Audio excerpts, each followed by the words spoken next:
deri para pak kohësh, deri para luftës në Ukrainë, zhvilloi me dollar.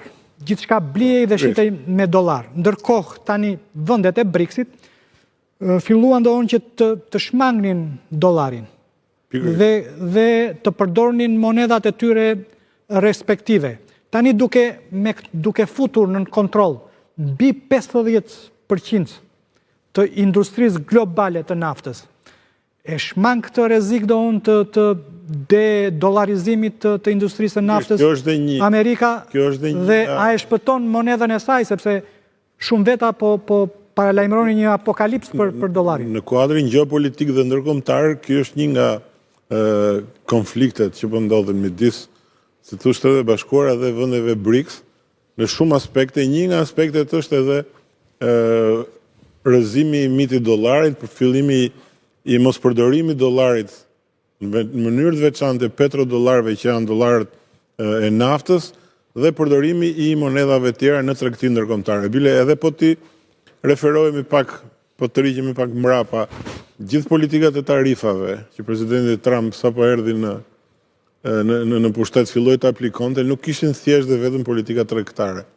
Ishin politika ekonomike, politika globale, me një synim dhe një vështrim më të gjerë. Kështu që dhe në këtë aspekt, fakti që Venezuela filloi dhe tregtin që bënte në kuadrin e BRICS-it, ta bënte me logjikën e BRICS-it për ta përjashtuar dollarin, se sidomos gjithë cirkuitin e petrodollarit duke përdorur monedha të tjera, edhe ky është një faktor në këtë, po themi, luftë gjeopolitike që po zhvillohet sot për sektorin e energjisë, ku nafta zë vendin kryesor, se Venezuela ka edhe gaz shumë, jo vetëm naftë. Kështu që problemi tani që shtrohet është çfarë do bëhet me sektorin e naftës në Venezuelë.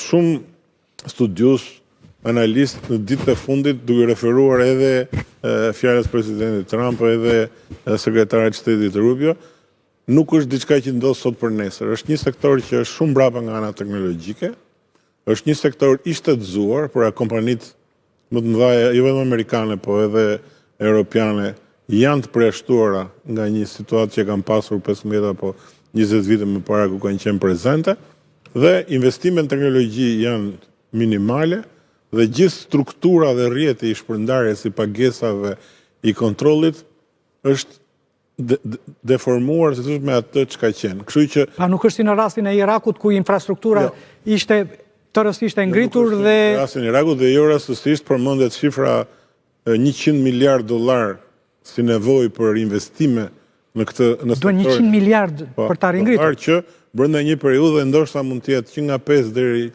10 apo 15 vite që të ndodhi gjithë ky ndryshim që ne po themi. Pra është një strategji dhe gjeopolitik shumë më e gjerë se sa thjesht një veprim për të marrë një sektor edhe njëherë në kontroll. Kështu që unë mendoj që situata duhet parë në një këndvështrim më të gjerë të një strategjie të re gjeopolitike, jo rastësisht përmendet edhe Kolumbia, përmendet do flasim pra do. Edhe Kuba, por gjeopolitika e naftës sot është elementi kryesor jo vetëm i globalizimit në përgjithësi, po i gjithë rendit ekonomik edhe financiar botëror për sa i përket energjisë. Kështu që në këtë aspekt, qoftë nga ana potenciale, qoftë nga ana konkrete, Venezuela përbën një nyje të rëndësishme që duhet marrë në konsiderat në kuadrin e kësaj përpjekje për t'i dhënë atë zgjidhje që edhe Shtetet Bashkuara këto ditë kanë artikuluar shpesh, pra marrjen në administrim dhe ndryshimin e strukturës dhe mënyrës funksionimit